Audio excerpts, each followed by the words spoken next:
వచ్చే నెల నుంచి వితంతువులకు కొత్త పింఛన్లు.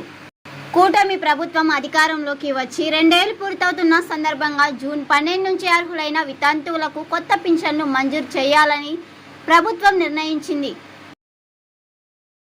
నిమ్మాడలోని తన క్యాంప్ కార్యాలయంలో ఆదివారం ప్రజా దర్బార్ నిర్వహించారు.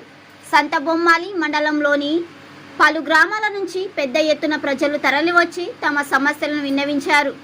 విన్నతులను మంత్రికి అందజేశారు. అన్ని సమస్యలకు త్వరలో పరిష్కారం ఇస్తామని మంత్రి హామీ ఇచ్చారు. ఈ సందర్భంగా ఆయన మాట్లాడుతూ ప్రస్తుతం ఎన్టీఆర్ భరోసా కింద కొంతమంది వితంతువులకు నెలకు 4,000 పింఛన్ అందిస్తున్నాం. త్వరలో అర్హత ఉన్నవారు పింఛన్ కోసం నమోదు చేసేందుకు అవకాశం కల్పిస్తాం. ప్రభుత్వం ఎల్లప్పుడూ ప్రజలకు అందుబాటులో ఉంటుంది. ప్రతి ఒక్కరికి పథకాలు సేవలు అందేలా చూస్తాం. రైతులకు సబ్సిడీపై వ్యవసాయ యాంత్రీకరణ పరికరాలు అందిస్తున్నాం.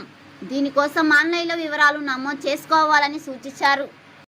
సబ్ రిజిస్టర్ కార్యాలయంలో 18 ఏళ్లుగా నిధులు నిర్వహిస్తున్నామని, సమాన పని సమాన వేతనం ఇచ్చే విధంగా చొరవ చూపాలని పలువురు ఉద్యోగులు మంత్రికి విన్నత పత్రం అందజేశారు.